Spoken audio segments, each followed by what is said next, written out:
consecuencias, tanto metabólicas como psicológicas, de esta enfermedad, de esta epidemia.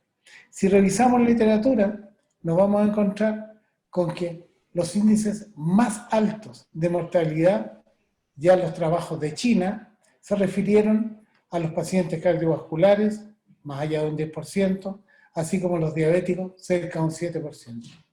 Muchos de ustedes tienen que haber visto los trabajos de la región de Lombardía, ¿ya?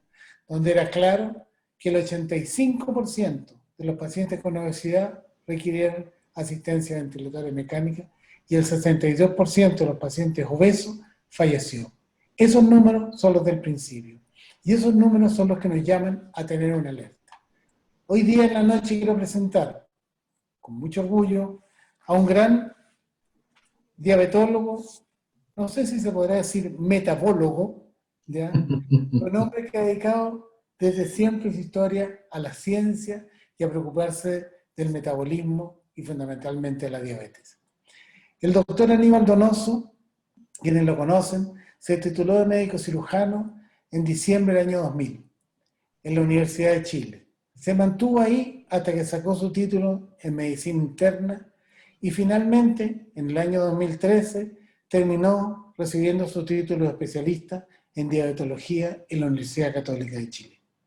Hoy en día, el doctor nos va a hacer su presentación y vamos a poder escucharlo para volver a plantear el tema del metabolismo mirado desde la perspectiva del diabetólogo.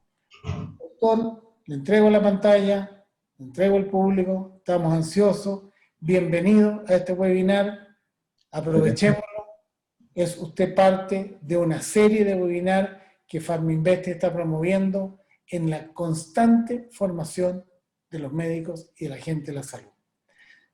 Doctor, le entrego el micrófono. Muchas gracias, doctor Puccio, muchas gracias por la presentación. A ver, vamos a partir, pero que nada, buenas noches. Por lo que veo algunas cosas, informaciones en el chat, veo que hay mucha gente de todo Chile, lo cual es muy entretenido porque nos podemos comunicar y dar a conocer un poco la idea de qué es lo que está ocurriendo, que probablemente qué es lo que va a ocurrir a futuro después que tengamos resuelta la epidemia del COVID. No vale la pena que yo me vuelva a presentar, el doctor Puccio ya me presentó con mucha distinción, así que vamos a entrar directamente a lo que es la presentación. El tema que se me pidió presentar fue enfermedades metabólicas, nueva realidad, nuevos pacientes. Debo decir que a pesar de que a lo mejor el tema suena, hoy día un colega me decía que suena como medio onírico.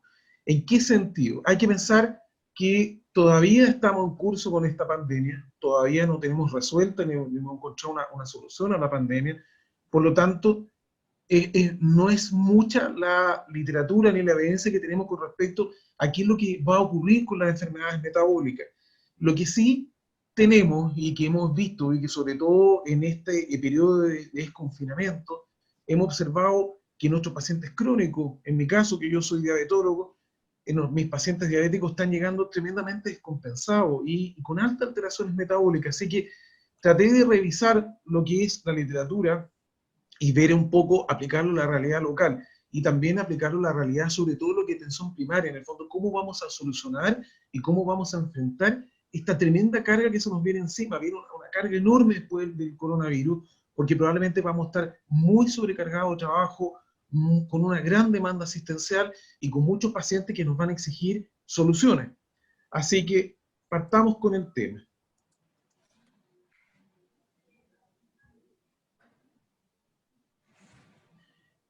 A ver, sabemos en el fondo que el coronavirus o el COVID-19 en el fondo provoca una serie de trastornos en el cuerpo que no solamente están enfocados a los casos graves que son con cuadros respiratorios, sino que provoca una serie de elementos fisiopatológicos que yo creo que no vale la pena mencionarlo acá porque no es la finalidad del tema, pero entender en el fondo que la infección por COVID provocó graves estragos no solamente desde el punto de vista respiratorio, sino que también desde el punto de vista cardíaco, con pacientes con fallas renales, con una gran tormenta inflamatoria que desencadenó alteraciones vasculares, con tromboembolismos pulmonares, y en el caso de la parte metabólica, con pacientes que debutaron con diabetes o pacientes que tenían antecedentes una resistencia a la insulina o una prediabetes y debutaron con diabetes agresiva, de presentaciones atípicas, con mucha hiperglicemia, que fue lo que nos tocó ver en su minuto en la unidad de cuidado intensivo. También pacientes que tenían diabetes obviamente estables, bien controladas, se infectaron por coronavirus y terminaban con una diabetes tremendamente hiperglicémica, que en la hospitalización tuvimos que recurrir no solamente a usar insulina, sino que insulina endovenosa, insulina a través de bomba de infusión continua, que fueron cosas distintas. En el fondo uno no estaba acostumbrado a ver muchas veces diabéticos tipo 1, en el fondo que en el momento de la hospitalización y producto de esta gran inflamación por esta tormenta inflamatoria que se generaba por el COVID, era tanta probablemente asociado también a mucha resistencia a la insulina que teníamos que usar insulina endovenosa. Sabemos como realidad local, esto está tomado de la OMS con fecha 15 de agosto, que nuestro país ha sido uno de los países más golpeados en el fondo por el coronavirus, que tenemos a la altura del 15 de agosto una cantidad de 382.000 casos, con más de 10.000 muertos, probablemente muchos más, si uno toma las cifras en el fondo de los casos probables, que deben ser alrededor de los 14.000. Y eso es tremendamente alto, sobre todo pensando en la cantidad de población que tiene Chile. Esto como número probablemente nos impacta mucho, en el fondo, ver la cantidad de infectados y la cantidad de muertos, pero lamentablemente yo creo que el COVID también ocultó un poco lo que estaba pasando con las otras patologías, con las patologías crónicas y probablemente con la mortalidad asociada a otras patologías crónicas. Me van a perdonar lo fea de esta diapositiva, en el fondo, que son las fotografías de un diario. Esto fue publicado en El Mercurio el domingo 2 de agosto, que nos decía como titular, en el fondo dice, expertos consideran o evalúan las víctimas indirectas de la pandemia, en el fondo que las muertes por patología hipertensiva se disparan y el fenómeno esto se vincula a una falta de control de las enfermedades crónicas. Si ustedes se fijan acá, vamos a tener esto para ver en el fondo las disfunciones diarias asociadas a diabetes mellitus, y si ustedes se fijan que es la curva roja que representa el año 2020, como sobre todo cuando tuvimos acá en la región metropolitana el pic de COVID en el fondo, como también se dispararon otras causas de muerte. Pero si ustedes van viendo, desde mayo a la fecha ha ido progresando paulatinamente la mortalidad asociada a diabetes mellitus. Lo mismo ocurrió, por ejemplo, la mortalidad asociada a hipertensión arterial, que no puse el gráfico, pero en este minuto tenemos prácticamente un gran aumento de mortalidad asociada a otro tipo de enfermedades distintas al COVID. Y esto en general ha pasado un poco desapercibido, porque estamos todos preocupados por el COVID, porque a todos nos da miedo contagiarnos con COVID, los pacientes les ocurre lo mismo. Pero ojo, el COVID ha implicado que nuestros pacientes han dejado de controlarse, dejaron de asistir a los consultorios, dejaron de asistir a la consulta médica, y la consecuencia de esto es mortalidad también de origen de las enfermedades que tenían como preexistentes. ¿Qué explicación puede tener esto? Bueno, primero que nada, la falta de control médico, en general, sobre todo los pacientes crónicos, la atención primaria. Hay que pensar que el grueso de la población en Chile se atiende en los consultorios, sobre todo pacientes que tienen muchas patologías crónicas, y obviamente el miedo al contagio implicó que dejaron de asistir a sus controles. Muchas veces eso no solamente implica que no se están controlando de la parte médica, sino que también no van a los controles con la nutricionista, a los controles con su podólogo en el caso de los diabéticos, al retiro muchas veces de los medicamentos, y eso es muy malo. Aparte de eso, también existe una alteración en la movilización por la cuarentena. Sabemos en el fondo que la cuarentena implicó una disminución muchas veces de lo que es transporte público. La gente tiene miedo a movilizarse en transporte público, y eso implicó que dejaran de asistir a sus consultorios. Una cosa también importante es el aumento de peso que se ha observado en la población en este periodo, que está asociado al sedentarismo y a la mala alimentación. Sedentarismo por cuarentena. Hemos visto en el fondo que en general la población en Chile es mala para hacer actividad física. Vemos que la encuesta nacional de la salud del año 2017 dice que prácticamente el 98% de la población mayor de 15 años no hace actividad física. Si nosotros sumamos ahora esta cuarentena, en el fondo, que nos obliga a estar encerrados en las casas, la gente se ha vuelto mucho más sedentaria, ya no pueden ir a los gimnasios, muchas veces no pueden hacer actividad física regular, y eso se ha notado. Disminución de consumo de fruta y verduras frescas, lo mismo.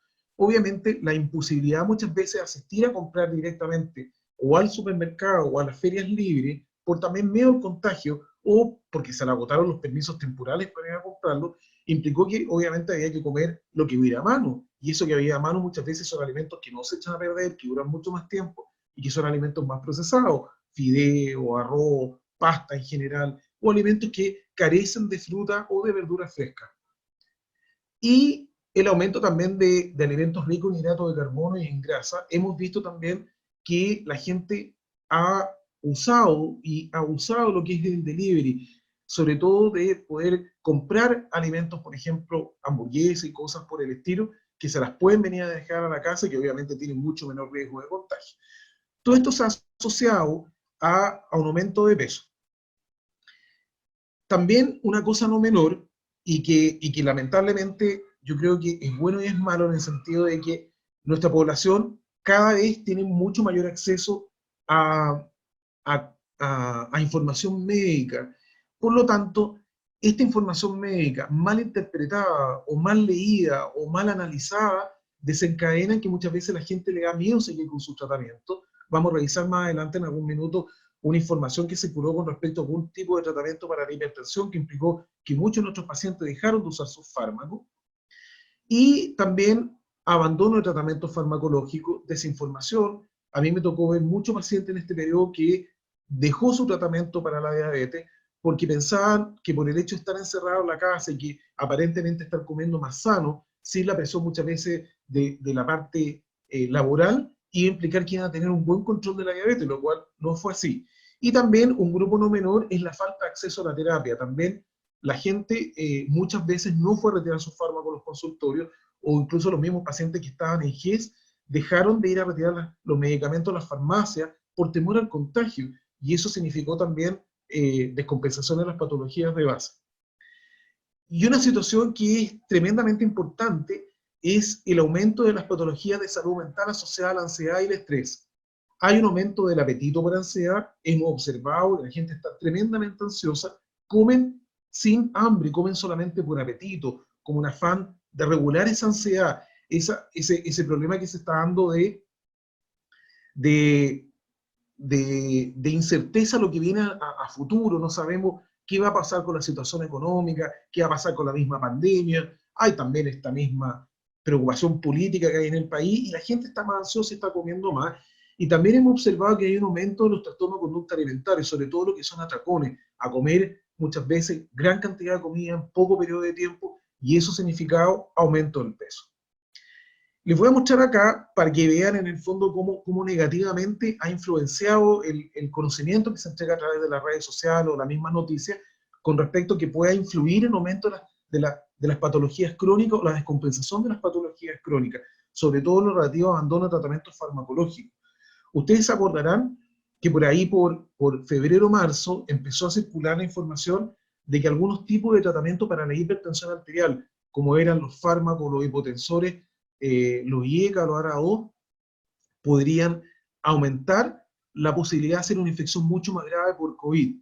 Lo escuchamos en algún minuto, esto surgió a raíz de una publicación que fue publicada en el British Medical Journal en febrero de este año, en los cuales decían, claro, que la utilización de IECA o ARA-2 podría aumentar la concentración de enzima convertidora de la angiotensina 2, que funciona como receptor de entrada a la célula del COVID, por lo tanto provocar más daño pulmonar, a efectos miocárdicos o adversos en el miocardio, problemas de vasoconstricción, aumento de la permeabilidad vascular. Y uno dice, bueno, esto es como muy médico, en el fondo estamos hablando de ARA2, IECA, inhibición de la enzima de la conversión de angiotensina 2, pero los pacientes lo leen. Yo tuve en su minuto muchos pacientes que me mandaron correo electrónico, que me mandaban WhatsApp y que me pedían, doctor, cámbiame la terapia. Sabemos en el fondo, en el caso de la diabetes, que es lo que yo me gano la vida, en el fondo, no solamente los pacientes tienen antidiabéticos orales o insulina, sino que también vienen asociados con fármacos como IECA o ARA-2, y los pacientes pedían cambio en la terapia o de frente decidieron suspender los tratamientos.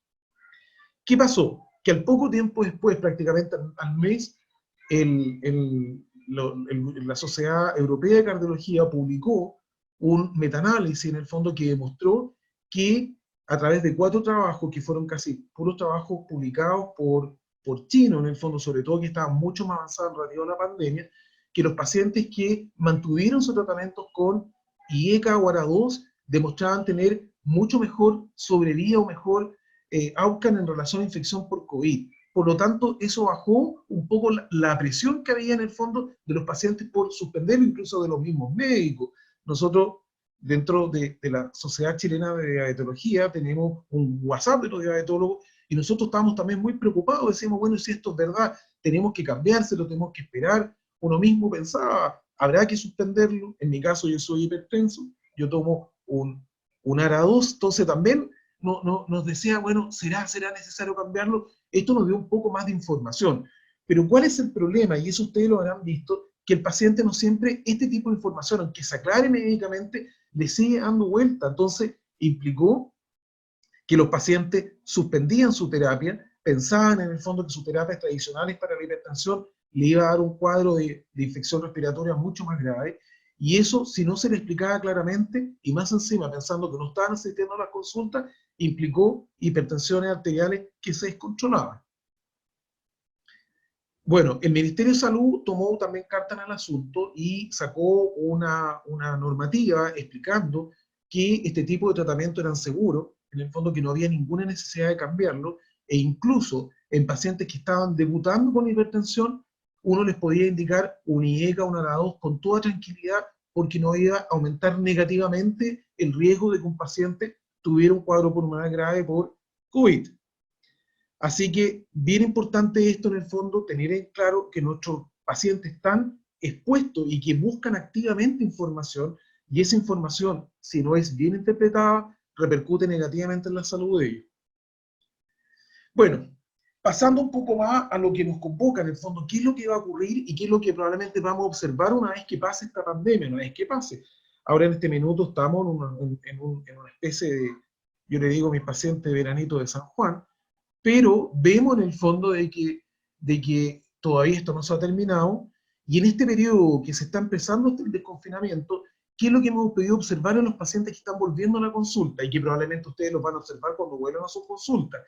Que los pacientes, bueno, están mucho más obesos o con sobrepeso. Pacientes, hay que recordar lo mismo, la tasa de malnutrición por exceso, ya sea obesidad o sobrepeso en Chile, es prácticamente un 74% de la población mayor de 15 años.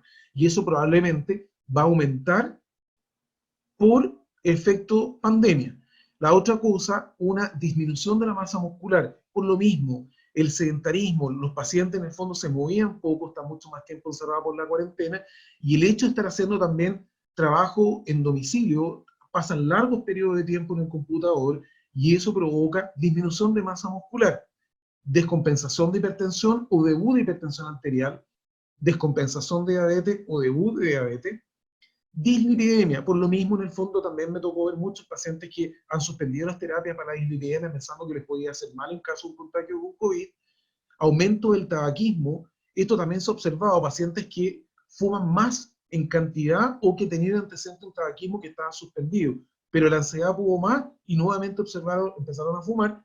Y esto que es tremendamente importante, y lo voy a repetir a lo largo de toda la presentación, los trastornos de salud mental, que en este minuto nuestra población, si nuestra población ya basalmente una población que es depresiva, ahora se le agrega ansiedad y este estrés, este miedo o incertidumbre por el futuro que se nos viene. Una cosa que no puedo dejar de mencionar es, pensando, hemos visto que por este minuto tenemos prácticamente 380.000 chilenos que se han contagiado con COVID, y hay que pensar en el fondo que, sobre todo los pacientes que tuvieron estos cuadros de COVID grave, en el fondo que requirieron ventilación mecánica, o que estuvieron, o sin ventilación mecánica, pero que tuvieron unidad de cuidado intensivo, que estuvieron hospitalizados, que estuvieron mucho tiempo acostados, que tuvieron que ser ventilados en prono, hacen algunas alteraciones. ¿Cómo cuáles? Por ejemplo, alteraciones también en la parte muscular, que se puede producir esta sarcopenia, que también lo hemos visto en los pacientes que están en cuarentena, y esa sarcopenia, en el fondo, con disminución del volumen de la masa muscular, se traduce en que tienen menor capacidad para hacer ejercicio, y hay también una disregulación en cuanto a lo que es sensibilidad a la insulina. Pierden la capacidad de reconocer la insulina, o sea, son pacientes que se van a hacer más resistentes a la insulina. Por lo tanto, van a aumentar lo que es su obesidad y aumentan los riesgos de hacer alguna enfermedad metabólica. O, como por ejemplo, diabetes o que tengan algún grado de intolerancia a la glucosa. Segunda cosa, el COVID también puede afectar la parte, lo que es el páncreas. Hay que recordar que el páncreas también tiene receptores de ECA2 en el fondo, y también se ha visto que puede afectarlo y puede alterar lo que es la secreción de insulina. A nivel del tejido graso, pacientes que estuvieron con hospitalizaciones prolongadas, se observó una disminución de la composición grasa, disminuyeron la composición de grasa corporal, pero eso también se tradujo en que aumentaron los triglicéridos o los ácidos grasos libres. Y eso probablemente se va a recuperar con mucha rapidez en la medida que vuelvan a sus casas. Y si pensamos en el fondo que van a tener una disminución de masa muscular, es probable que vamos a terminar con pacientes que, si bien es cierto, disminuyeron la masa durante la hospitalización, la masa grasa, la van a recuperar rápidamente. Alteraciones en los vasos sanguíneos con aumento de las vasoconstricciones y que aumentan los riesgos en el fondo de hacer accidentes vasculares o infartos. Y esto es tremendamente importante. Son pacientes que en general salen con algún tipo de alteración cognitiva. ¿En qué sentido?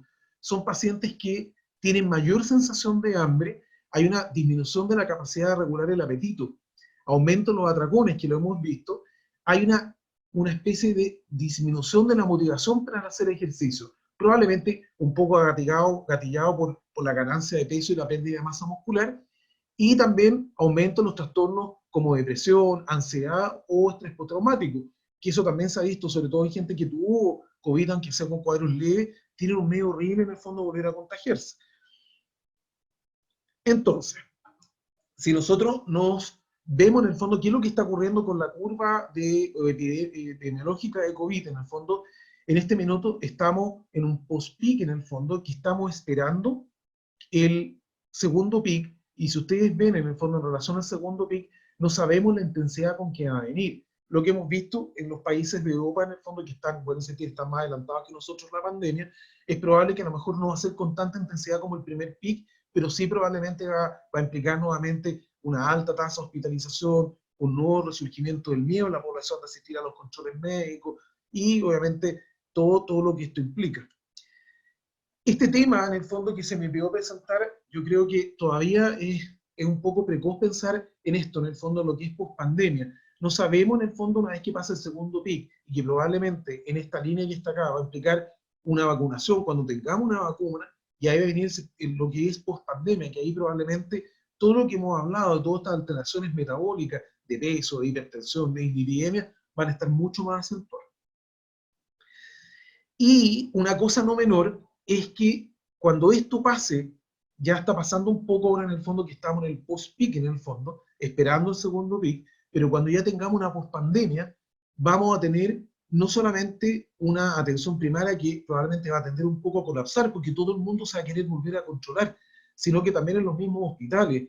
Hay que pensar que en este minuto los hospitales han disminuido un poco, pero los hospitales y también las clínicas privadas, se reconvirtieron para atender a los pacientes con COVID. Prácticamente el 90% de la hospitalización llegó a ser COVID, y implicó que todo lo que era resolución de otras patologías, cirugía electiva, control de otras patologías de especialistas y en atención primaria los controles de pacientes crónicos disminuyeron enormemente. Por lo tanto, hay una gran lista de espera, y eso sumado a que los mismos personal de la salud, médicos, TENS, enfermeros, de tanto hospitales como de atención primaria, sobre todo lo que es atención primaria, yo me saco el sombrero para quien tenía un tremendo trabajo, están en este minuto cansados, están agotados con el exceso de trabajo. Entonces va a llegar un minuto que, aparte del estrés que tiene el personal de la salud, sumado a la carga asistencial que se va a generar por los pacientes que van a requerir volver a sus controles, va a implicar un colapso. Y por eso es que hay que empezar a programar desde ya cómo hacer esta vuelta a la salud. El enfoque que se tiene que dar en el fondo después de la epidemia COVID, sobre todo lo que es atención primaria, yo vuelvo a insistir, el grueso de nuestra población se tiene atención primaria de salud, es, bueno, primera cosa, una adecuación de los espacios comunes a las medidas de seguridad. Probablemente mientras no esté resuelto el asunto del COVID, vamos a tener que tener espacios diferenciados, eso tal como se está haciendo en este minuto. se va a tener que hacer una reformulación de los mecanismos de cita previa, y eso es bien importante. En el fondo, vamos a tener que utilizar realmente a todo lo que son personal administrativo para tratar de optimizar lo que son las citas médicas, no solamente con el médico, sino con la nutricionista, con la enfermera y con todos los especialistas o especialidades que trabajan en la atención primaria. Por eso va a ser tan importante que se haga una cita previa que sea adecuada, de tal modo evitar cola y evitar colapso de un montón de gente tratando de conseguirse una hora con el especialista o con el médico. Ver lo que es la atención telemática, la telemedicina, la vamos a ver más adelante en la presentación, pero la telemedicina llegó para quedarse y probablemente va a ser tremendamente importante para evitar este colapso en la parte médica o de atención de salud que va a venir en algunos meses más. Ver si efectivamente cuando el paciente está consultando es tan urgente la cita, en el fondo, ver un sistema como de triage, en el fondo, a pesar que no es de urgencia, pero ir viendo efectivamente cuáles son los que tienen prioridad por ser atendidos. Probablemente quien va a tener un papel tremendamente importante en esto va a ser la enfermera, así que también van a tener que irse preparando ellas o ellos para ir viendo en el fondo cómo enfocar esto. Y también ver si muchas veces las consultas que van a atención primaria pueden ser efectivamente resueltas por un profesional de la atención primaria de salud. Muchas veces son consultas que son por una odontología muy especial o específica. Por lo tanto, cuando se haga sobre todo el análisis de para qué está pidiendo una evaluación, ver en el fondo si realmente la podemos resolver en la atención primaria. Hay que reformular los equipos, como les explicaba en el fondo, la parte administrativa se va a tener que enfocar en tratar de organizar lo mejor posible lo que son las citas médicas. La parte de enfermería, lo mismo, en el fondo, ir filtrando sobre todo a los pacientes que tengan mayor necesidad de ser controlados, y obviamente el equipo médico para tratar de enfocarlo en que sea una consulta lo más resolutiva posible. Idealmente, si el paciente va a llegar, que llegue con sus exámenes listos y que llegue muchas veces con información o lo que se solicitó previamente en las consultas anteriores listas, para evitar tener que estarlos volviendo a citar para poder resolver el problema. Va a ser tremendamente importante desburocratizar lo que es la atención primaria. Eso va a ser imprescindible para evitar el colapso después de cuando vuelvan los pacientes y cuando vuelvan, como hemos visto, todos descompensados. Esto es lo que tenemos que evitar a como de lugar. Si ustedes ven acá en el fondo esta imagen, esta yo me la robé de internet, pero ustedes pueden ver, claro, en una atención primaria, la gran cantidad de cola de pacientes, todos con algunos con su mascarilla, otros sin mascarilla, pero ellos probablemente están esperando no solamente conseguir una atención médica, a lo mejor retirar medicamentos o otro tipo de atención en salud, pero si ustedes ven el grado en el fondo en este minuto de los riesgos de contagio o la falta de distanciamiento social es enorme. Así que implica un tremendo desafío y que probablemente va a ser yo creo que una revolución en lo que es la atención en salud si se puede hacer bien. Veamos un poquito las patologías crónicas que va a pasar post-COVID. Yo les he hablado que es altamente probable, lo hemos visto, que los pacientes, si ya en nuestro país teníamos una tasa altísima de obesidad, probablemente van a llegar con mucha mayor obesidad. No tengo un dato concreto, si ustedes me dicen, pero ¿cuánto ha subido de peso los pacientes? Sería mentirles, porque la verdad, como todavía la pandemia está en curso, lo que uno puede ver son cosas observacionales. A mí me ha tocado ver en la consulta, sobre todo este último mes, que ha aumentado mucho la cantidad de pacientes, que en general los pacientes han subido alrededor de 7 kilos, y 7 kilos es una brutalidad. Yo estoy hablando de pacientes adultos. Probablemente en los niños va a ser lo mismo, sobre todo los que ven niños, van a observar que con una gran elevación de peso, y eso es muy complejo. Esta alza de peso es multifactorial, así que lo hemos visto en el fondo que no solamente es por mala alimentación, sino que en el sedentarismo, por la cuarentena, el estrés, los problemas económicos, todo esto influye. Este es un trabajo publicado en el Clinic de Obesidad en junio de este año, que trató de ver en un grupo de pacientes con obesidad que se controlaban en una clínica de obesidad con tratamientos médicos para bajar de peso, pero que dejaron de asistir a los controles por la cuarentena. Esto está hecho en Estados Unidos. Se reclutaron 127 pacientes y se les pidió llenar una encuesta online sobre ansiedad, depresión y actividad física, tanto en el tiempo que hacían actividad física como en la intensidad. con respecto a lo que es compra de alimentos, compra online, y lo que es relativo a comedor emocional, vale decir, cuando se sentían estresados, si comían o no comían. Y esto fue el tiempo que duró la cuarentena en esa ciudad, que fueron del 15 de abril al 31 de mayo. Si ustedes ven, prácticamente un mes y medio. ¿Cuál fue los resultados? De estos 127 pacientes, prácticamente un 73% reportó que estaba más ansioso, un 83%, un aumento de la sensación de depresión, de la sensación de falta de energía vital, un 48% disminuyó el tiempo que hacía ejercicio y casi un 56% la intensidad del ejercicio, o sea, hacía ejercicio, pero lo hacía con mucho menos ganas. Un 61% aumentó que comía más por estrés, que frente a la ansiedad iba a comer más, y un 49,6%, casi un 50%, aumentó la compra de alimentos. Y esta compra de alimentos no era en relación a efectivamente que tenían necesidad de comprar alimentos, era que simplemente se sentían ansiosos y tenían la necesidad de comprar más comida para sentirse más tranquilos. Por lo tanto, si ustedes ven, esto es como una tormenta perfecta. Vemos pacientes ansiosos, depresivos, que están haciendo menos ejercicio, que están más estresados, que tienen mucho más apetito, mucho más del comedor emocional, y que más encima tienen mayor acceso a alimentos. Y los alimentos que habitualmente se compran por delivery son alimentos que son más ricos en calorías, porque tienen más grasa y porque tienen más hidrato de carbono de fácil absorción. Entonces, nos vamos a enfrentar a un paciente que va a llegar probablemente con 7 kilos, 8 kilos, 9 kilos más de peso, adulto y pediátrico. Entonces, cuando nosotros enfoquemos el tratamiento, no va a ser solamente un tratamiento que sea decir, bueno, deje de comer o coma más sano. Probablemente es un poco simplista. Vamos a tener que enfocarnos en, no solamente, claro, probablemente un pilar de esto va a ser una alimentación más saludable. Vamos a chocar probablemente con que y que lo vemos en el fondo, que la gente no es muy buena para comprar comida y verdura, porque lamentablemente tienen un precio más elevado, curiosamente siendo Chile un país destacado a nivel mundial de productor de fruta y verdura, nuestra población come poca fruta y verdura. Eso también está en la encuesta nacional de la salud. Sumado esto con la situación económica compleja que tenemos en este minuto, tratar de estimular un poco lo que es la alimentación saludable no va a ser fácil, pero lo vamos a tener que hacer y vamos a tener que buscar las mejores artes médicas probablemente y también en conjunto con los nutricionistas de convencer a la población que a lo mejor económicamente puede ser un poco más caro, pero va a tener un beneficio en la salud. La segunda, estimular la actividad física, probablemente más limitado mientras sigamos en pandemia, pero esto va a ser tremendamente importante lo que es, bueno, a nivel de los colegios, los profesores de educación física y a nivel de la atención primaria de salud, los kinesiólogos. Hay que estimular que los pacientes vuelvan a recuperar su masa muscular, tratar la ansiedad. Aquí nos vamos a colgar también de lo que es la parte de terapia psicológica. Los psicólogos de la atención primaria nos van a tener que ayudar, vamos a tener que ver cómo enfocar en que el paciente se pueda relajar.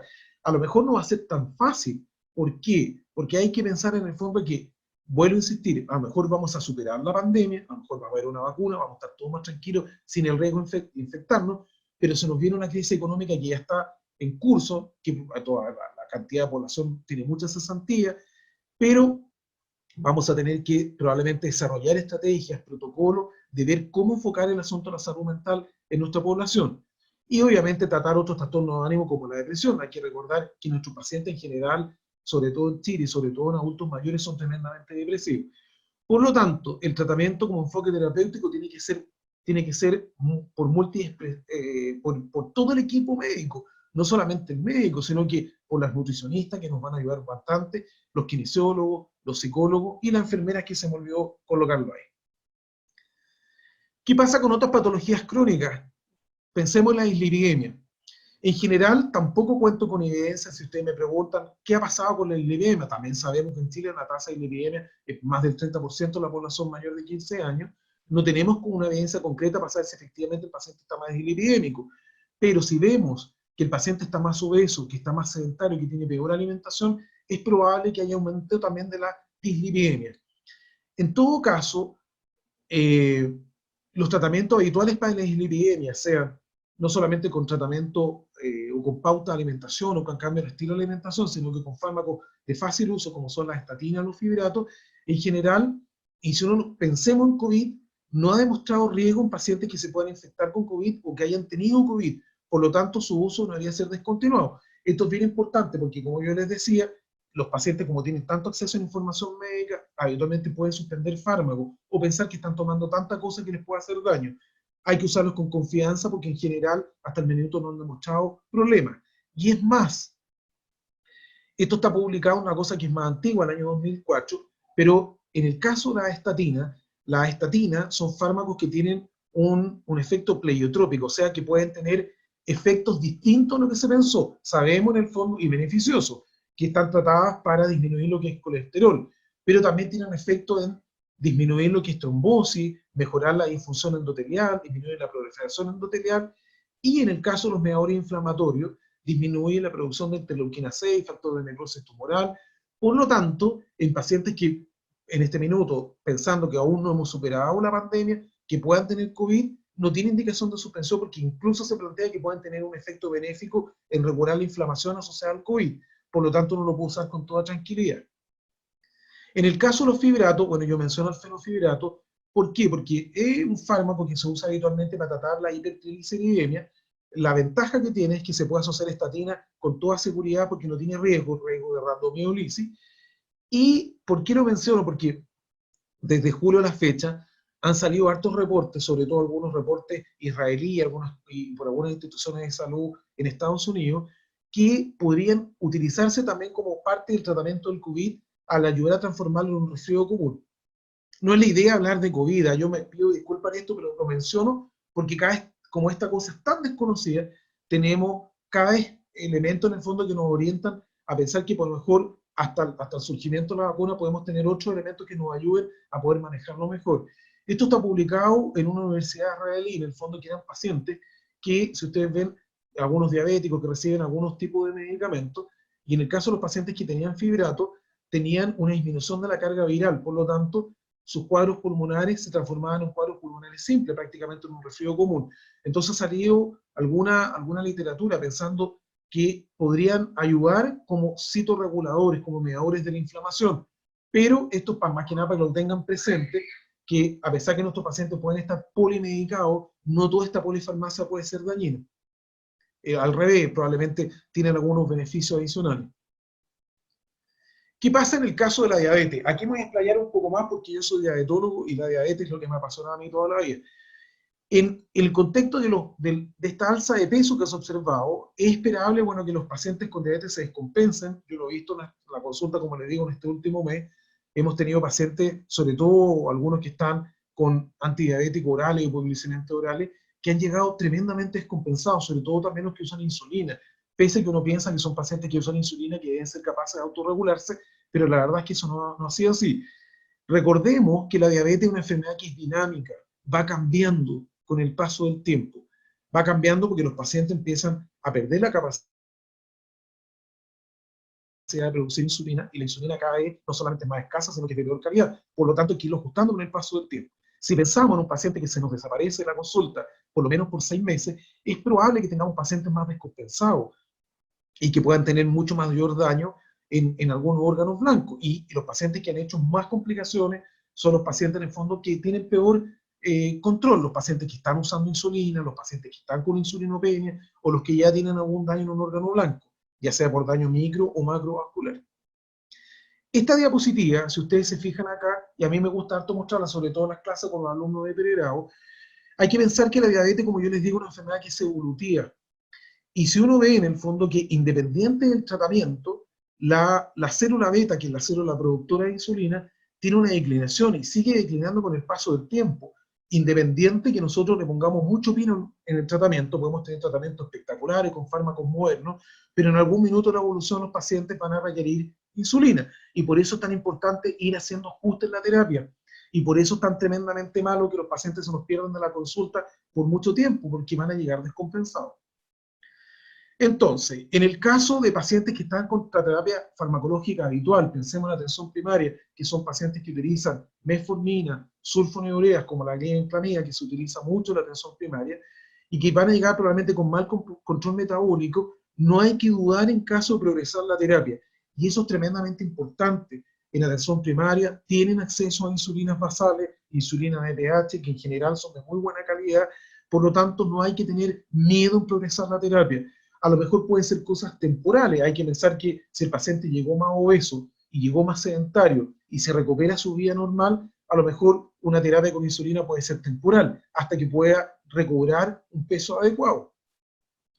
En general, y lamentablemente, en atención primaria no cuentan con fármacos más modernos para la diabetes, lo cual no significa que ustedes no tengan o no los puedan ni conocer, ni recomendar, ni sugerir. Son fármacos que son de fácil uso, que yo siempre recomiendo que tienen que saber manejarlo, y si eventualmente un paciente o ustedes están motivados por usarlos, traten de usarlos, no les tengan miedo a los fármacos nuevos. Por lo tanto, es importante conocer las guías de tratamiento de la diabetes 2020.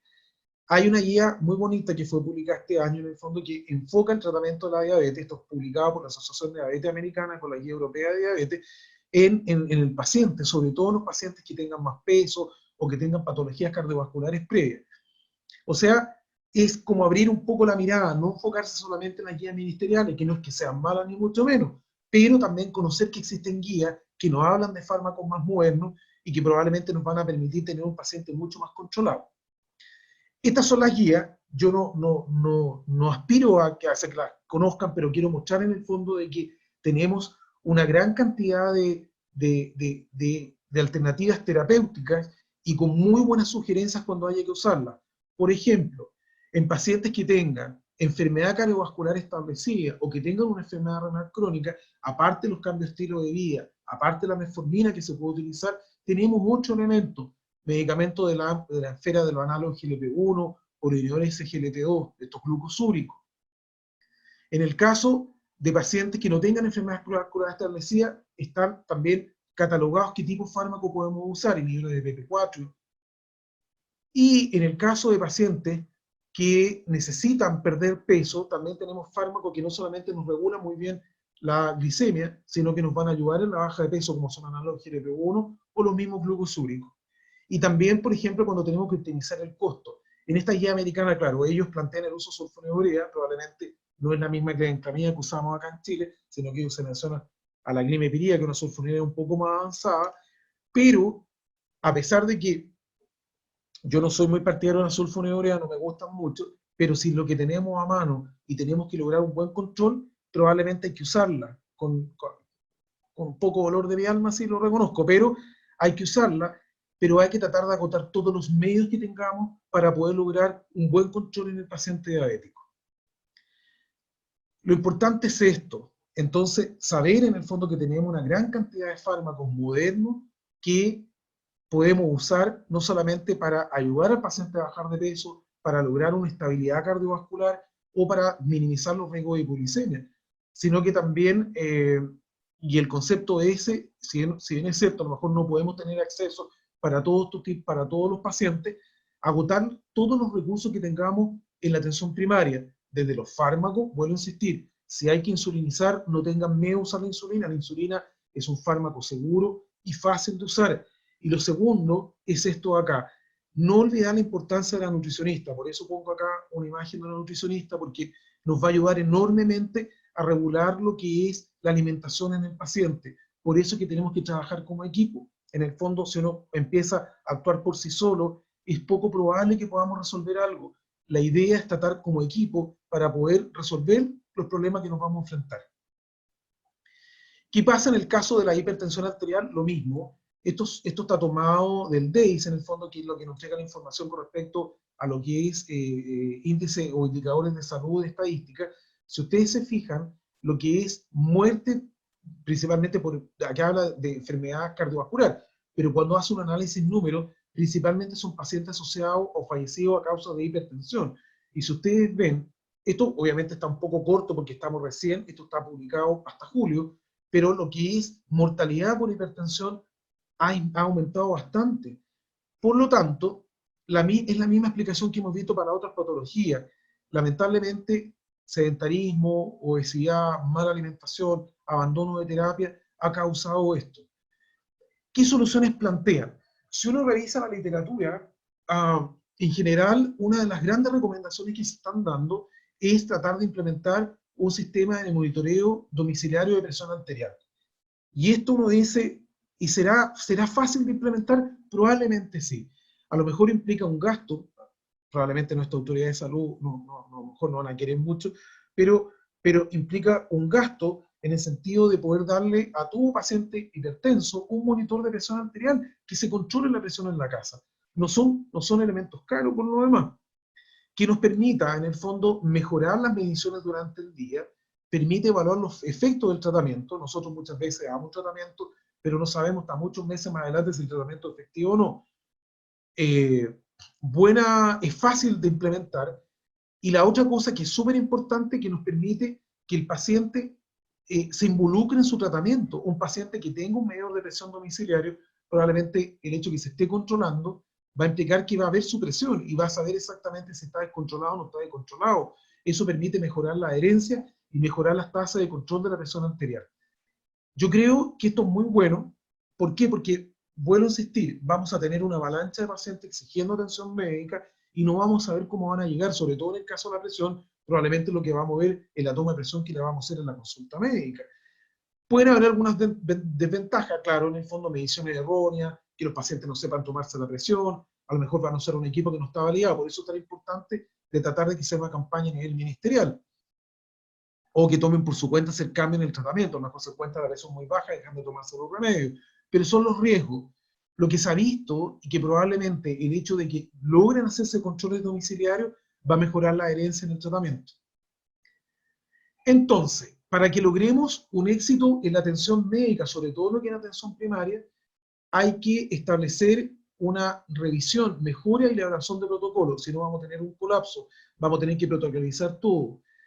Un desarrollo e implementación de la telemedicina. La telemedicina surgió tímidamente cuando empezó la pandemia, ha ido tomando fuerza, sobre todo lo que es en atención privada, pero la telemedicina es tremendamente efectiva. Yo debo reconocer que a mí al comienzo me costó cuando se implementó la telemedicina, porque como internista, a mí en general me gusta examinar físicamente a los pacientes. Entonces, de hecho, ver a un paciente en el computador, a lo mejor que no era de Santiago, que era de región, que no lo podía examinar, me ponía un poco nervioso, decía, ¿y si se me pasa algo?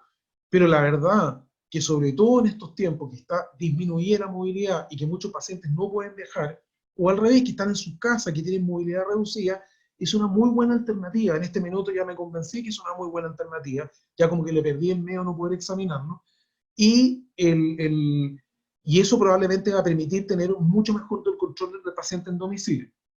Vuelvo a insistir que un rol primordial en esto va a ser la enfermera, que nos va a permitir filtrar a los pacientes que tengan mayor necesidad y probablemente mejorar lo que es la administración. Hay que mejorar la comunicación entre los diversos niveles de atención de salud. Sabemos en el fondo que muchas veces los pacientes pueden pasar mucho tiempo hasta que logren la atención con un especialista, sobre todo cuando se hace la derivación de la atención primaria. A lo mejor se normalizó un poco con esto algunos años atrás pensando en lo que es patología GIES, pero ahora, sobre todo, que hay una gran acumulación de pacientes en lista de espera GIES, es probable que la comunicación tiene que mejorar para tratar de derivar prontamente a los pacientes que requieran atención con especialistas, sobre todo a nivel de hospitales con alta especialización. Una cosa importante es tratar de lograr una equidad asistencial. ¿En qué sentido? Tratar de que sea lo más igualitario posible. Yo sé que a lo mejor suena un poco utópico, un poco, a lo mejor fuera, que sería lo ideal, pero hay que tratar de que todos los pacientes tengan la mejor atención posible y que tengan las mismas oportunidades de atención. Y la otra cosa, bueno, que eso lo hemos visto ya, es el empoderamiento del paciente. Sabemos en el fondo que el paciente que llega acá es más informado y que el paciente tiene que ser proactivo. No puede quedarse en la casa esperando en el fondo que el médico o el equipo de salud arregle el problema. Entonces tiene que ser más proactivo en el fondo. Si ve que algo no está mal, tratar de retomar su salud y tratar de participar en la toma de decisiones para que mejoren su salud. Hablando un poquito más de lo que es la telemedicina, un elemento, bueno, que les decía que surgió con fuerza a raíz de la pandemia y que se ha transformado en un gran elemento de control y seguimiento de enfermedades crónicas. Permite usar las tecnologías móviles actuales, no solamente un computador, sino que los celulares o todo estos artefactos de comunicación, y que nos permite llegar a pacientes no solamente que puedan vivir en zonas rurales o que les cueste mucho movilizarse, sino que sobre todo pacientes que puedan tener movilidad reducida, ya sea adultos mayores o que tengan mayor dificultad en salir de sus casas. Y esto pensemos no solamente en este minuto, sino que también a futuro cuando ya la pandemia esté controlada. Lo anterior, en el fondo, se va a traducir en un sistema de salud mucho más eficiente.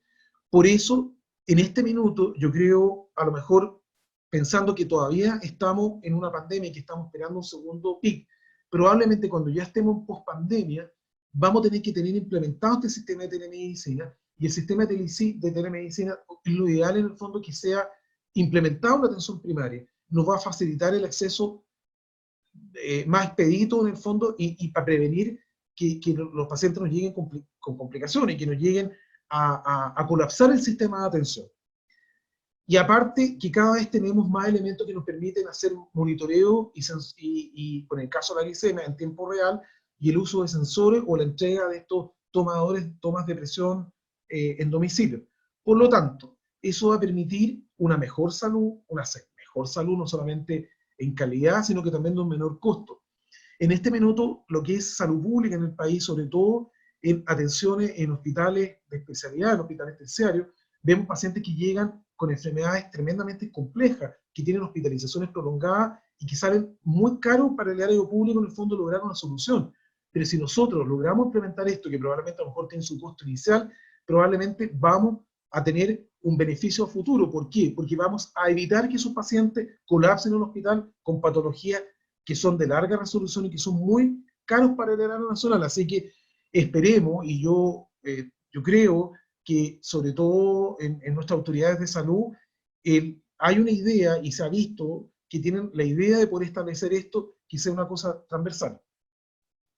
Entonces, como conclusión, la pandemia de COVID ha impactado negativamente la salud metabólica de la población general, y bueno, lo anterior es consecuencia del aumento de los malos hábitos de alimentación. Lamentablemente hay que limitar un poco lo que es compra de alimentos un poco más saludables, ya sea por situación económica, por acceso, sedentarismo, abandono de terapias médicas, deterioro de la salud mental. Esto es muy importante, y al término de la pandemia, o en el periodo post-pic, que ya lo estamos observando, se verá una avalancha de pacientes mal controlados, tanto a nivel de salud pública como privada. Esto es un tremendo desafío para el equipo de salud. Hay que pensar que el equipo de salud no es un equipo de salud que en este minuto esté fresco como una lechuga, es un equipo de salud que está cansado, que ha tenido una gran carga laboral, sobre todo los meses de junio y julio, por la situación de COVID que tuvimos, con largas jornadas laborales, con turnos de 24 horas, que la gente realmente salía muy agotada. Y bueno, en este minuto, pensando que la atención primaria está haciendo todo lo que es el seguimiento o la trazabilización de los pacientes, por lo tanto, no es un equipo que tampoco probablemente esté al 100. Por lo tanto, es un doble desafío. Tenemos que mejorar un poco lo que es el acceso, pero también poner muchas ganas en el fondo de que esto ande bien. Como positivo, dentro de lo malo siempre hay algo bueno. Lo positivo de esta pandemia probablemente fue el surgimiento de la telemedicina, la utilización de sensores y monitoreo en tiempo real. Yo creo que eso probablemente, con todo el acceso a la tecnología que tiene nuestra población, va a ser una forma de optimizar la atención de salud. Permite a la vez una mayor equidad. Pacientes que muchas veces no tienen la oportunidad de un control con un especialista, o que pueden pasar años de que tengan un control con un especialista, va a ser mucho más fácil que puedan atenderse con el médico especialista que les pueda dar solución a sus problemas. Y la implementación de estas tecnologías implica efectivamente un mayor gasto en salud, que probablemente, yo lo recalco ahí, que es inicial, pero a largo plazo va a implicar una disminución de los gastos de salud, en especial en lo que es en salud pública. Así que yo vuelvo a insistir, yo creo que ojalá que nuestras autoridades estén dispuestas a seguir invirtiendo en esto e implementar protocolos de telemedicina, que probablemente va a ayudar a solucionar o a minorar este colapso que se prevé que va a haber en la atención de salud en algunos meses más. Para ir terminando, esto estaba en una entrevista al subsecretario de redes asistenciales, el señor Arturo Zúñiga. Esto fue hecho en Televisión Nacional el 5 de agosto, y dice que existen más de, perdón, me fui para atrás, existen más de 48.500 personas en lista de espera para atenciones GES en este minuto, acumulado desde que partió la pandemia, que hay un 80%, yo saqué algunos extractos, hay un 80% de disminución en el diagnóstico de cáncer de mama. Y eso no significa que haya menos cáncer, significa que las pacientes no se están haciendo sus controles de mamografía ni ecografía mamaria, y eso es muy malo. Por lo tanto, él hace un llamado a volver a los consultorios. Yo creo que eso es tremendamente bueno, llamar a la gente que pueda atenderse con calma, se están tomando, y lo hemos visto, tanto en la parte pública como privada, todas las medidas, en el fondo, de diferenciación de áreas, para que la gente pueda volver tranquila al consultorio sin riesgo, o a la atención privada, sin riesgo de contagiarse, pero para evitar el colapso, para evitar esta imagen que les mostraba antes, un consultorio con una tremenda cola de gente haciendo fila, para evitar eso, tiene que ser una cosa que sea diseñada, programada en el fondo, filtrar los pacientes por orden de prioridad, tratar de hacer una cosa ordenada, que lleguen con sus exámenes listos, que lleguen en el fondo muchas veces con su toma de peso lista para poder hacer buenos ajustes, y agotar todos los medios que tengamos en nuestra mano a nivel farmacológico y a nivel no farmacológico, en el caso de los pacientes diabéticos, para lograr un mejor control. Yo estoy de acuerdo, yo también hago un llamado a lo mismo, en el fondo, que nuestros pacientes tienen que volver a los controles, un poco perdiéndole el miedo, porque en este minuto, sobre todo en este veranito San Juan que tenemos, hay que aprovechar para tratar de volver un poco los controles antes que tengamos un segundo pique, y después de que pase la pandemia, ordenarnos para poder solucionar toda la gran cantidad de problemas que se nos va a decir.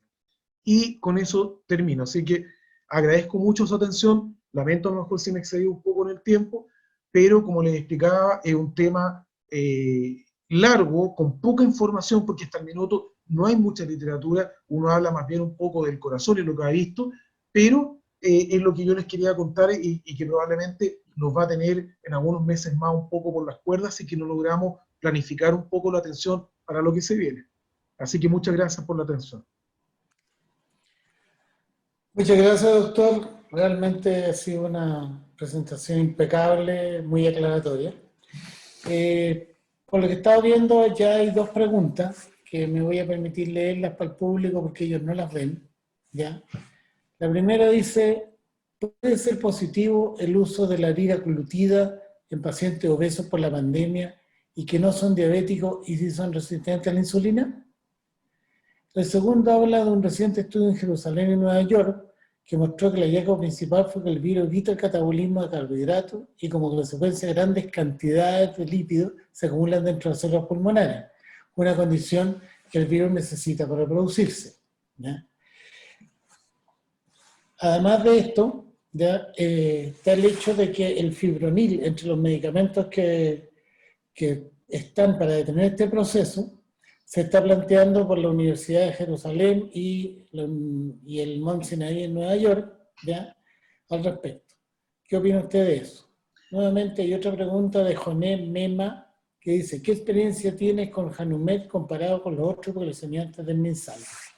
A ver, en relación a la primera pregunta, el liraglutide es un tremendo fármaco para tratar a pacientes con obesidad. Y sobre todo, claro, pacientes en este minuto que no solamente, como yo decía, están más obesos, sino que están más ansiosos. Y como está autorizado en el fondo como tratamiento para la obesidad, es una buena alternativa.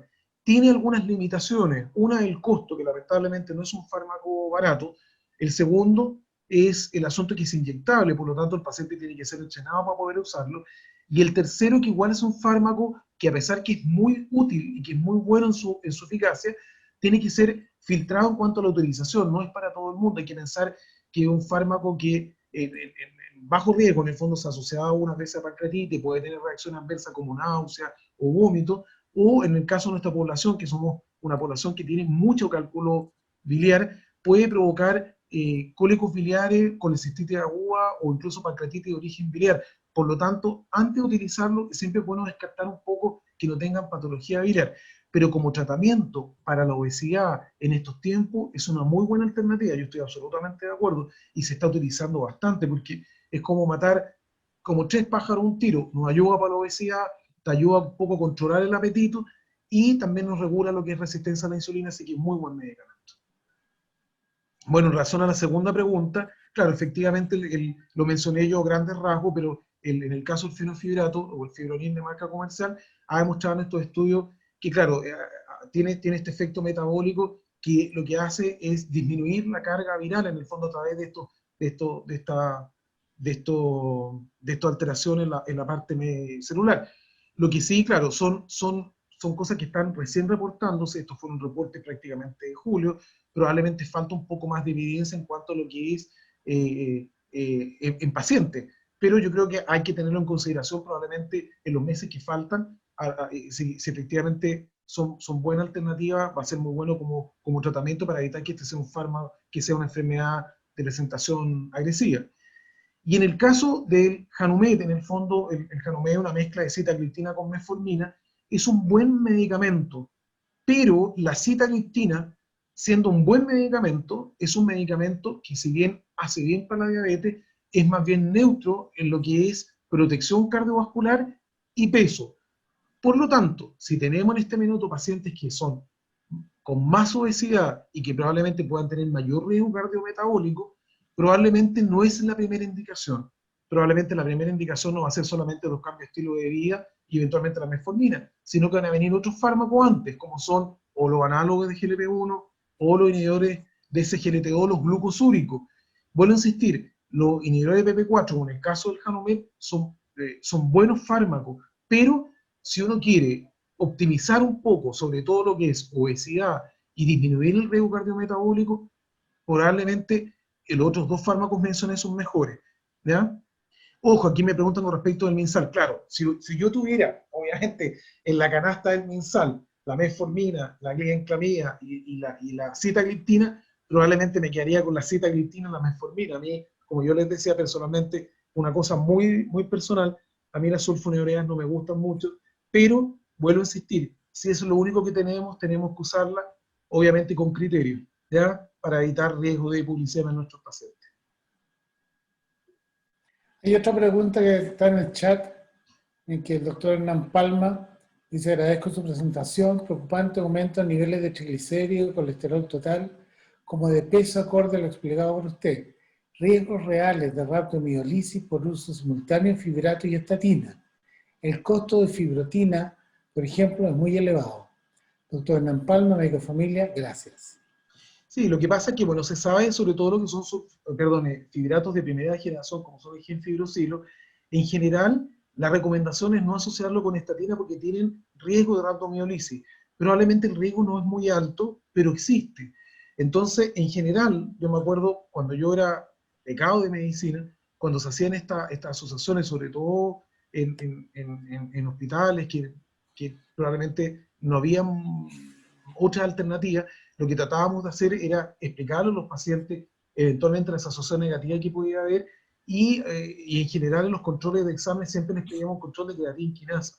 Pero si nosotros pensamos que en este minuto tenemos fibrato segunda generación, como en el caso del fenofibrato, que no tiene ningún riesgo de rhabdomiolisis en asociación con estatina, sobre todo en esos pacientes que tengan una dislipidemia mixta, que tengan un colesterol alto, que lo logramos controlar con estatina, pero siguen con triglicéridos elevados y sobre todo con riesgo de eventualmente hacer alguna complicación como una pancreatitis cuando están sobre los 500, la asociación con fenofibrato es mejor. A mí personalmente trato de no hacerlo con genfibrosilo. Obviamente, si por motivo económico no se puede otra alternativa, bueno, la necesidad tiene cara de hereje, pero si tenemos elementos buenos y fármacos buenos que son más seguros, hay que tratar de usarlos. Yo entiendo que son caros, ¿eh? pero siempre existen estos programas de ayuda a los pacientes. Hay que pensar que también existen las farmacias populares que nos han ayudado mucho que la población pueda tener acceso a mucho menor costo fármacos de muy buena calidad. Tiene una pregunta de Carlos Quinto, dice: el uso de inhibidores del ISSGLT2 en general, aunque aporta considerables beneficios en protección cardiorrenal, pero en el inicio de la terapia puede generar disminución de la tasa de filtración glomerular, ¿es recomendable su uso en pacientes diabéticos con enfermedad renal crónica? En este caso, ¿con qué tasa de filtración cuestionarse su continuidad en la terapia? Sí, efectivamente los inhibidores SGLT2 pueden provocar, sobre todo las 4 primeras semanas, una disminución leve, pero transitoria de la tasa de filtración glomerular. Por lo tanto, y de hecho, eso fue uno de los motivos, por ejemplo, en el caso de la dapaglifosina, que en algún minuto la FDA le pidió que se podía indicar con un clearance de creatinina sobre 45. Pero cada vez que se empezaron a hacer cada vez más trabajos, sobre todo en pacientes con enfermedad renal crónica establecida, se vio que en general eran seguros. Por lo tanto, se le bajó la tasa de filtración glomerular para poder utilizarla. En este minuto están autorizados incluso con clearance mayor a 30. Es seguro, yo creo que obviamente con pacientes con un clearance menor a 30 no solamente no están autorizados, sino que probablemente su eficacia es nula. Este tipo de medicamentos son muy dependientes de la tasa de filtración glomerular. Por lo tanto, si son una tasa baja, la eficacia es mucho más baja o prácticamente inexistente.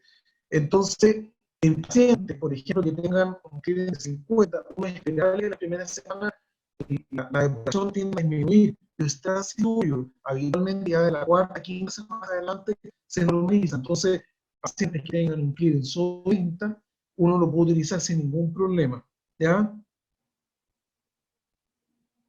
Y son fármacos que por lo demás en el caso de los diabéticos protegen el riñón, y de hecho son tan buenos desde el punto de vista de protección para prevenir la progresión de una enfermedad renal crónica terminal o hemodiálisis, que hay hartos estudios en curso, no solamente para la perfusión, sino para demostrar su eficacia en pacientes con enfermedad crónica sin diabetes, así para hacer estudios muy interesantes, pero son fármacos seguros, que sí, con tasas más bajas, la eficacia es mucho más baja también, ¿ya?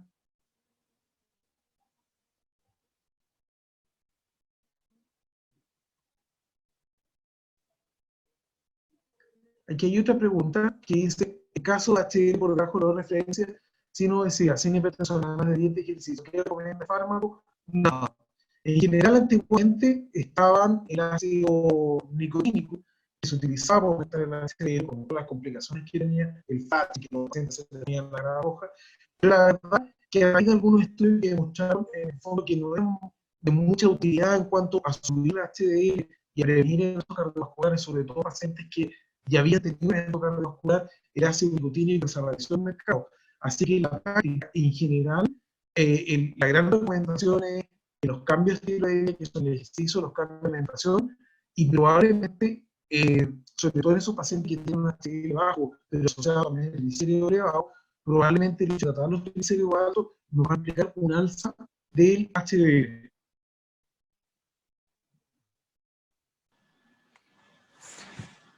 Aníbal, estamos con un poco de problemas de audio.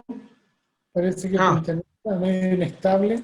¿Ya? no, se ¿No? escucha bien, más cerca. No sé si el público tiene más preguntas. Yo quería preguntarte, cuando uno mira el abordaje general de los fármacos antidiabéticos, que es el gran dolor de cabeza sentado en el policlínico, y cuando llega el típico paciente de la atención primaria, que es lo que la mayoría de los colegas tienen enfrente, y que es dislipidémico, hipertenso, cardiópata, o sea que se trae el Harrison completo a cuesta, ¿ya? Y te vas enterando de que el paciente ha ido viendo diferentes diabetólogos y han ido sumando medicamentos. Mm, Y uno tiene que empezar a limpiar. claro. Entonces, cuando uno mira las guías que tú presentaste, claro, se ve un mar entrañable, pero ¿cuál sería en el fondo el esquema para un diabético de alto riesgo que tú dijeras, mire, pongamos todo esto en orden con la realidad de la atención primaria, con la realidad de la atención pública? Es una difícil pregunta. ¿Por qué? Porque ahí la guía en el fondo sería, pensamos en estos pacientes que tienen un alto riesgo cardiovascular diabético y que prácticamente es casi toda la población diabética, sobre todo en adultos mayores. Ahí, bueno, aparte de lo que es alimentación, que es lo primordial, probablemente viene después el uso de metformina, siempre y cuando el paciente no tenga alguna contraindicación, ya sea una enfermedad renal avanzada o que tengan mala tolerancia a la metformina. Y después, bueno, ¿qué sigue? Como yo decía, en lo que tenemos en salud pública, y sobre todo, perdón, en atención primaria, después vienen las sulfonilureas, las glibenclamidas. Y ahí viene una situación de que a mí, bueno, insistir, personalmente no me gustan porque encuentro que no da ningún beneficio, sobre todo lo que es salud cardiovascular del paciente. Pero, si nosotros tenemos eso a mano, lamentablemente vamos a tener que utilizarlos. Bueno, insistir con el dolor de mi alma porque no me gustan, pero es lo que tenemos a mano. Pero si el paciente está en condiciones económicas, en estos tiempos está difícil la cosa, pero en condiciones económicas de poder adquirir un fármaco más avanzado, a lo mejor que no está en el consultorio, uno tiene que priorizar. Nosotros por mucho tiempo solicitamos, que nos dijeron que no, pero en algún minuto el Ministerio de Salud que incorporara a la atención primaria lo que eran inhibidores de PP4, que son fármacos seguros de usar, que no tienen riesgo de hipoglicemia. Lamentablemente no se pudo por una cuestión de costo.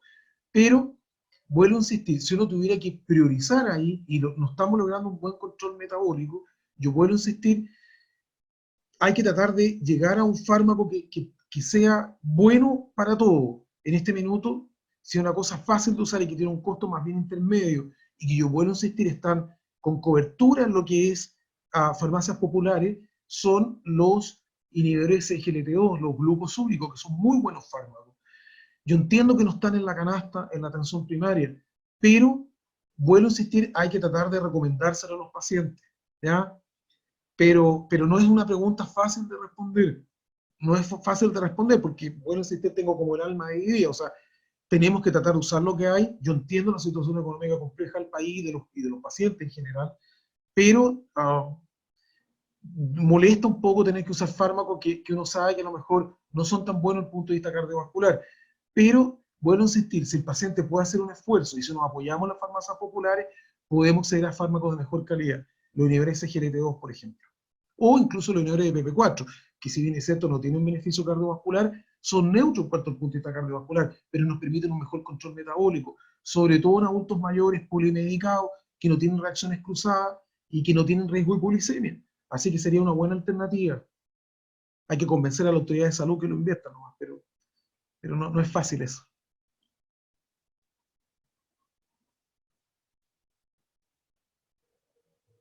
¿Aló? Sí.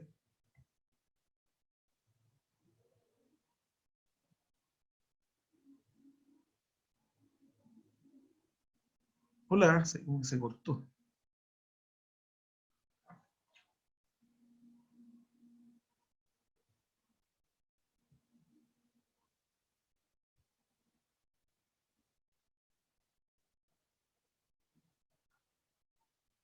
Acá me preguntan por el uso de omega 3 como suplemento. El omega 3 también son muy buenos fármacos para el manejo de la dislipidemia, son mucho más también de fácil acceso a la población, pero sí hay que recordar en el fondo que el omega 3, para que tenga un beneficio real, hay que tratar de consumir por lo menos 3 gramos hacia arriba en el día. 3 gramos es harto. En general, el problema que tienen los omega 3, que las cápsulas omega 3 no son chicas, son de un gran tamaño, y en general el problema es que tienden a producir así como mal aliento, aliento pescado, entonces a la gente no le gusta tomar en tanta cantidad. Pero si uno quiere complementar una terapia por una dislipidemia con omega 3, es una buena alternativa y no son fármacos caros, así que se pueden recomendar, siempre y cuando obviamente el paciente tolere usar una cantidad mayor.